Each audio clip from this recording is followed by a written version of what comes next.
পৃথিবীর সবচেয়ে ভয়ঙ্কর আর রহস্যে ঘেরা জায়গাটা লুকিয়ে আছে প্রশান্ত মহাসাগরের এক কর্নারে, ফিলিপাইনের ঠিক পূর্ব পাশে, যেটা মানুষ চেনে মারিয়ানা ট্রেঞ্চ নামে। কিন্তু এই জায়গাটা আসলে একটা অতল রহস্যময় গহ্বর, যেখানে নামা মানেই অন্ধকারে হারিয়ে যাওয়া। প্রায় 11,000 মিটার গভীর, যেখানে সূর্যের আলোর একটা রশ্মিও পৌঁছাতে পারে না, এমনকি যেখানে নেমে গেলে মনে হবে চারপাশ থেকে অজস্র দৈত্য আপনার শরীরটাকে থেতলে দিতে চাইছে। এই গহ্বরে ঢোকার সাহস খুব কম জাতিই দেখিয়েছে, কিন্তু সম্প্রতি এক দেশ যেন সব হিসেব ছুঁড়ে ফেলেছে, ঝাঁপিয়ে পড়েছে এই দুনিয়ার সবচেয়ে গভীরে। হ্যাঁ, সেই দেশটা হলো চীন। তারা এখন আর শুধু গবেষণা করছে না, সমুদ্রের এই অন্ধকার গভীরে রোবট পাঠাচ্ছে, স্থায়ী ঘাঁটি বানানোর পরিকল্পনা করছে। সমুদ্রের পেটে যে মূল্যবান সম্পদ লুকিয়ে আছে, সেগুলো আগে থেকেই নিজেদের দখলে নিতে উঠে পড়ে লেগেছে। অন্যদিকে যুক্তরাষ্ট্র সহ পশ্চিমা দেশগুলো এই দিকে মনোযোগ কমিয়ে দিয়েছে। তাহলে প্রশ্ন হলো, মারিয়ানা ট্রেঞ্চে এমন কি আছে যার জন্য চীন এতটা মরিয়া? কেন তারা সমুদ্রের গভীরে রোবট ঘাঁটি করছে? আজকে সেটাই জানবো। সমুদ্রের উপরে ঝকঝকে নীল জল, কিন্তু নিচে নামতে থাকলে পৃথিবীটা পুরো বদলে যায়। প্রায় 200 মিটার পর্যন্ত সূর্যের আলো পানির মধ্যে ঢুকতে পারে। এই অংশে প্রাণে ভরপুর, কিন্তু এর নিচ থেকে শুরু হয় অন্ধকারের রাজত্ব।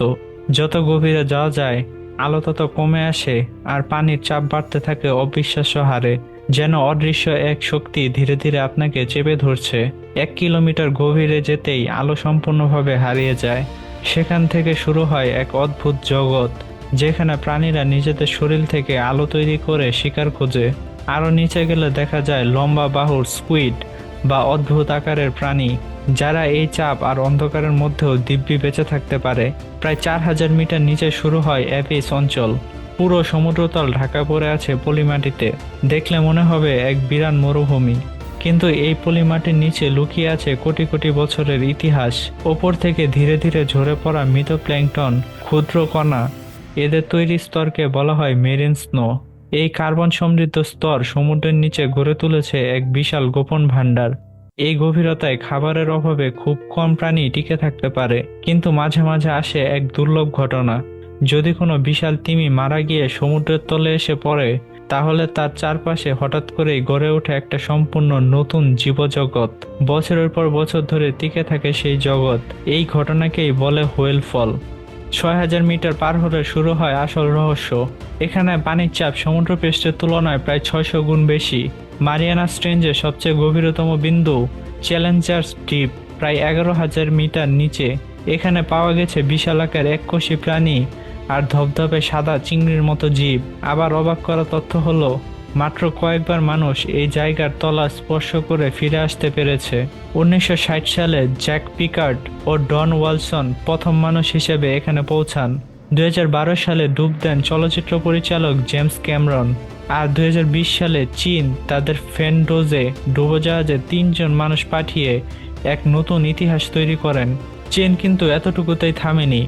2024 সালে তারা একটি রোবট পাঠায়, যেটার আকার ছিল মাত্র একটি জুতার বাক্সের সমান। সেই রোবট নিজে নিজেই তলদেশ স্ক্যান করে আবার ফিরে আসে। এখন আর বিশাল দামি ডুবোজাহাজ পাঠানোর দরকার নেই।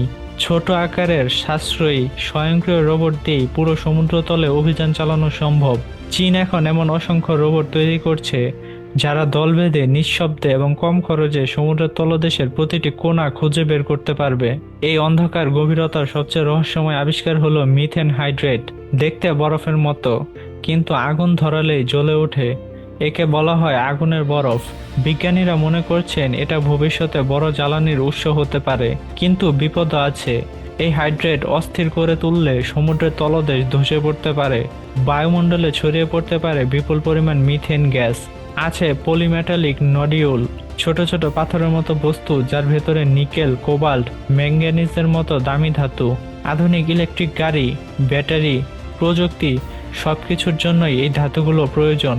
আগামী শতাব্দীতে এর চাহিদা এতটাই বাড়বে যে যে দেশ এখন থেকে এগিয়ে থাকবে, তারা ভবিষ্যতের অর্থনীতির ক্ষমতা ধরে রাখবে। আধুনিক দুনিয়ার পুরো যোগাযোগ ব্যবস্থা টিকে আছে সমুদ্রের তলদেশে ছড়িয়ে থাকা লক্ষ লক্ষ কিলোমিটার সাবমেরিন কেবলের ওপর। এই কেবলগুলো দিয়ে চলে ইন্টারনেট, ব্যাংকিং, এমনকি সামরিক যোগাযোগও। বাইরে থেকে মজবুত দেখালেও এই কেবলগুলো আসলে অত্যন্ত ভঙ্গুর। একটা নোঙর বা ট্রলারের জাল পড়লেই কেটে যেতে পারে। আর 2025 সালে চীন এমন এক রোবট প্রদর্শন করেছে যেটা 1000 মিটার গভীরে গিয়ে এই কেবল খুঁজে বের করতে পারে, এমনকি প্রয়োজনে কেটেও দিতে পারে। এখনো প্রমাণ নেই যে তারা এটা ইচ্ছাকৃতভাবে ব্যবহার করেছে, কিন্তু শুধু এই সম্ভাবনাই বিশ্বে বড় শক্তিগুলোকে নতুন করে ভাবিয়ে তুলেছে। গভীর সমুদ্র এখন আর শুধু বিজ্ঞানীদের গবেষণার জায়গা না, এটা পরিণত হয়েছে আন্তর্জাতিক ক্ষমতার লড়াইয়ের নতুন ময়দানে। যে দেশ আজ এখানে প্রযুক্তি, উপস্থিতি আর নিয়ন্ত্রণ গড়ে তুলেছে, ভবিষ্যতের সম্পদ, তথ্য আর যোগাযোগের চাবিকাঠি থাকবে তারই হাতে। চীন এই লড়াইয়ে এগিয়ে গেছে অনেকটাই, আর বিশ্বের বাকি দেশগুলোও যদি এখনো সজাগ না হয়, তাহলে সমুদ্রের সেই অন্ধকার গভীরতা থেকে নিয়ন্ত্রিত হবে আগামীর পৃথিবী। কারণ যে গভীরতাকে মানুষ এতদিন ভয় পেয়ে এড়িয়ে চলতো, সেই গভীরতাই এখন ভবিষ্যতের সবচেয়ে বড় শক্তির উৎস। আর যদি সেই শক্তি কোনো একটি দেশ একা নিয়ন্ত্রণে নিয়ে নেয়, তাহলে তার মূল্য শুধু একটি দেশ না, গুনতে হবে পুরো মানব সভ্যতাকে। ভিডিওটি ভালো লাগলে আমাদের চ্যানেলটিকে সাবস্ক্রাইব করে আমাদের সাপোর্ট করতে পারেন।